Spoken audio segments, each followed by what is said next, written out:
November 24, 1971. Isang passenger airplane ang naghahanda na lumipad mula Portland patungong Seattle.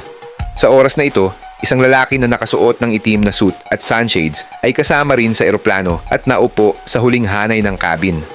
Di nagtagal pagkatapos lumipad ang eroplano, nag-abot siya ng isang tala sa isang flight attendant. Ang tala ay nakasulat, "Mayroon akong bomba, umupo sa tabi ko at makipag-usap." Humingi siya ng $200,000 na cash, 4 na parachute at isang truck na naghihintay sa Seattle.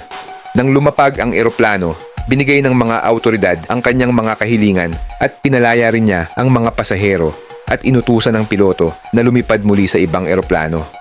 Sa pagkakataong ito, ang destinasyon ay Mexico City. Sa isang lugar sa pagitan ng Seattle at Mexico City, binuksan ng lalaki ang likurang pinto at nagparachute palayo kasama ang lahat ng pera. Sa loob ng mga dekada, sinusubaybayan ng FBI ang libu-libong mga pahiwatig at ikinandado ang kaso sa 5 pangunahing suspect. Ngunit ang tunay na suspect ay hindi kailanman nahuli hanggang 2022 nang ihayag ang pagkakakilanlan ng salarin sa likod ng mga eksena. Ito ang kwento ng pinaka-mahiwagang pag-hijack sa kasaysayan ng Amerika. Ang pag-hijack ni Cooper ay naging alamat hindi lamang para sa kanyang pagtakas kundi pati na rin sa kanyang maingat na pagpaplano.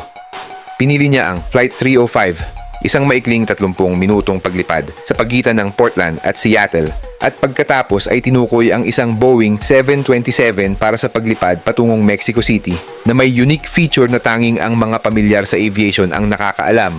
Maaari nitong ibaba ang likurang hatch habang lumilipad. Humiling siya ng 4 na parachute at gumamit ng isa. Malamang na ipalagay sa FBI na nang hostage siya.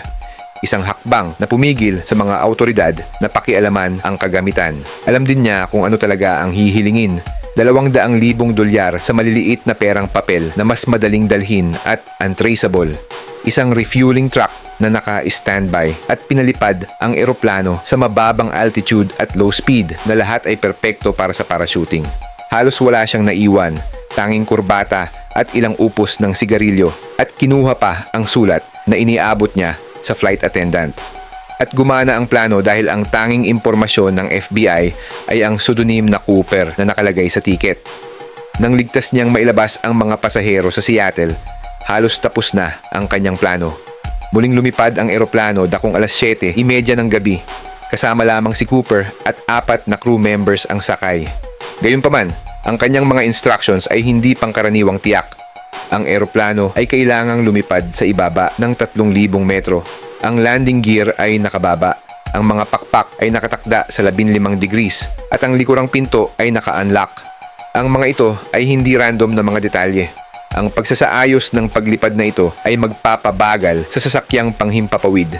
Ang mga crew ay tumutol at sinabi na ang pinto ay hindi maaaring manatiling bukas habang lumilipad. Sumang-ayon si Cooper na bawiin ang pinto, ngunit nilinaw na sa sandaling siya ay nasa eroplano. Sa lalong madaling panahon, pagkatapos ng paglipad, hiniling ni Cooper ang flight attendant na pumasok sa cockpit at sinabihan siyang huwag nang bumalik. Pagkatapos, isinuot ni Cooper ang kanyang parachute, tumalon pababa at hindi na muling nakita pa. Matapos mawala si Cooper, sinimulan ng FBI na itrack ang pera. Simple lang ang kanilang ideya, gawing hindi magamit ang pera. Ang $200,000 na ransom ni Cooper ay binubuo ng $10,020 na perang papel. Ang serial number ng bawat bill ay naitala bago ang handover. Ang listahan ng serial number ay ipinadala sa mga bangko, kasino sa buong bansa. Ang ilang mga dyaryo ay naglathala pa ng mga serial number at nag-alok ng pabuya sa sino mang nakakita ng katugmang bill. Ngunit pagkatapos ng ilang taon, walang lumabas na pera. Hanggang sa makalipas ang halos 10 taon noong 1980, isang kakaibang bagay ang nangyari. Isang batang lalaki na nagngangalang Brian Ingram ang nakakita ng 3 bundle ng nabubulok na cash na nagkakahalaga ng $5,880 habang naghuhukay ng fire pit sa beach. Ang mga serial number ay eksaktong tumugma sa ransom, ngunit ang lokasyon ay hindi makatwiran. Ang beach ay 30 kilometro ang layo mula sa parachute jump site at nasa tapat ng daloy ng Columbia River. Ang mas kakaiba ay ang rubber band sa harap ng bundle ay buo pa rin, ngunit sa mga huling pagsusuri ay ipinakita na ang ganitong uri ng goma ay mababawasan sa loob ng 1 taon kung malantad sa natural na kapaligiran. Kaya paano napunta ang pera doon? at nabuhay sa halos 10 taon.